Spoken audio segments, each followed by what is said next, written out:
sendiri. Malam itu, Dawson dijadwalkan akan bertemu dengan seorang petinggi di Korea. Dan David menyusun rencana agar ia bisa bertemu empat mata dengan Dawson.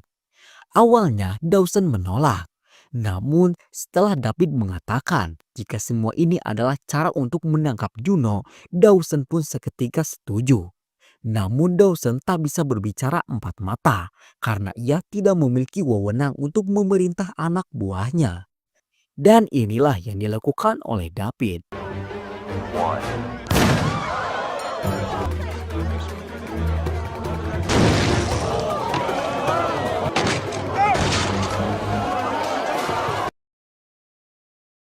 Setelah Dawson masuk ke dalam perangkap, David langsung menghidupkan ponsel milik Oliver. Entah apa tujuan David. Yang pasti berkat hal itu, Juno langsung mengetahui keberadaan mereka saat ini. Dalam pertemuan singkat itu, David akan memberikan bukti tentang Juno. Namun ia meminta kekebalan hukum untuknya dan juga Rebecca. Dawson sempat ragu karena Rebecca telah menghabisi tokoh utama dalam kesepakatan yang dibuat oleh Juno. Namun David tak akan memberikan bukti itu jika Rebecca tidak mendapatkan kekebalan hukum. Dan pada akhirnya Dawson pun setuju. Entah apa yang ada dalam isi pikiran David. Karena semua bukti tentang Juno dan mafia Rusia itu telah bersih tak tersisa. Tak hanya itu saja yang membuat kita berpikir. Kala itu David juga membebaskan Oliver untuk kembali kepada ibunya. Kabar Oliver itu langsung diketahui oleh Juno.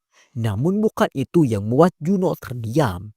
Ia terdiam saat mengetahui kalau Oliver bisa mereka jemput saat setelah Dawson hilang. Dan mereka yakin jika Dawson dan juga David sudah membuat kesepakatan. Yang lebih mengejutkannya lagi, ponsel Oliver terdeteksi berada 1 meter dari Dawson.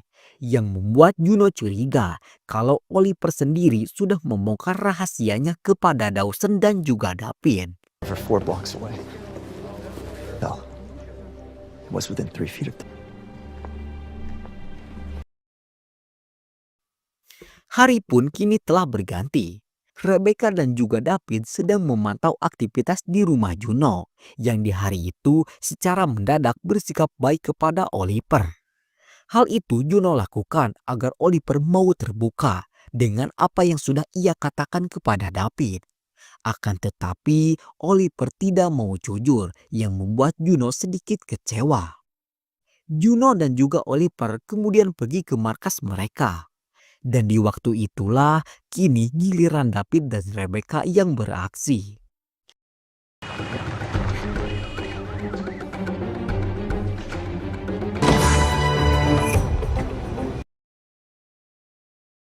Mereka terlebih dahulu meretas CCTV. Dengan mata pelajaran yang sudah berhasil Rebecca kuasai saat belajar di Cadiz, ia pun dengan mudah mampu mengendalikan CCTV itu. Sementara itu, Oliver dibuat kesal saat ibunya menyuruh seseorang untuk menginterogasi Oliver.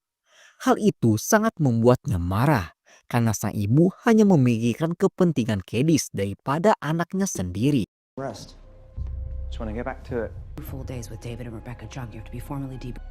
I'll leave you to it. Okay. The assets you might have with them, where you might be headed next. Di waktu yang sama pula, David dan juga Rebecca sudah berhasil masuk ke kamar Oliver.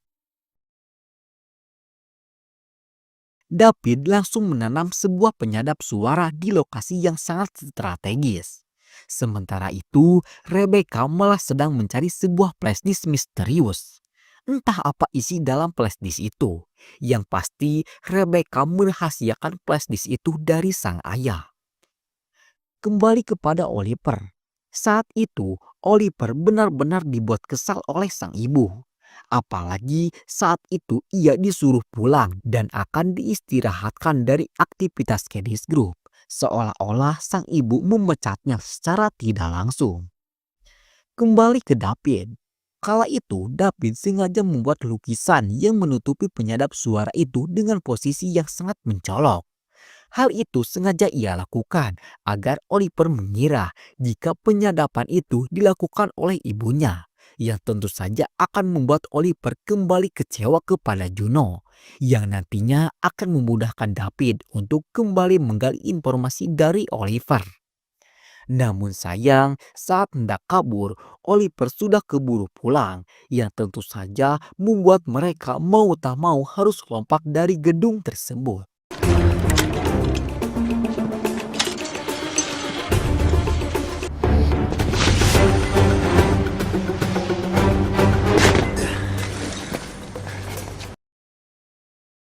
Sementara Oliver kini sudah memakan umpan yang dipasang oleh David. Ia termakan fitnah itu, sehingga kini Oliver sangat kecewa dan membenci ibunya sendiri. Anything I can do to help?